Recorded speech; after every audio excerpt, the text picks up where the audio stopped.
grateful to the right honourable gentleman for giving way. Does he share my view that it must surely be just a coincidence that in many of the areas selected for commercial rollouts, such as those that the honourable lady talks about, that BT seem to have not connected with fibre some of the sort of small business parks and light industrial estates?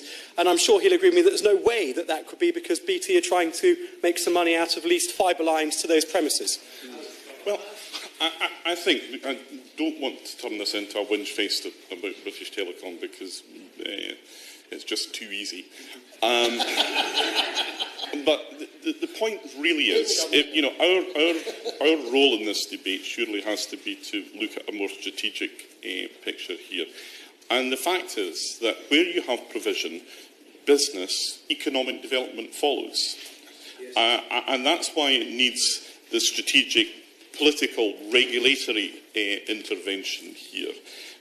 Because it's in the interests of us all that we should maintain the widest possible spread of economic development. And if the political will and the regulatory effort is put into getting the rollout, then I think you will find that the economic opportunities will follow that. Sure. I'm very grateful. The Vice President has been very generous with his time. I agree with him absolutely on that point. And when across the country, and I think Devon and Somerset are the last to get to the awarding of their Phase 2 contract. But once that Phase 2 contract is awarded, and those premises within the 91st to 95th percentile are known, why are we waiting to deliver the USO sequentially? If we know what the final 5% is, let's get on with delivering that USO concurrently and employing whatever technology suits rather than from an above central solution.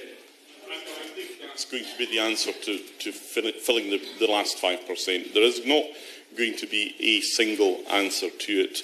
And one of the frustrations I have is the way in which the fibre rollout is now actually holding up some of that, because we know that the last 5% or whatever it's going to be in Scotland will be done by Community Broadband Scotland, but they can only come into play once we know what is left, and it is the fibre rollout wanting to sweat the asset effectively that is leaving these communities having to wait to the end of the queue.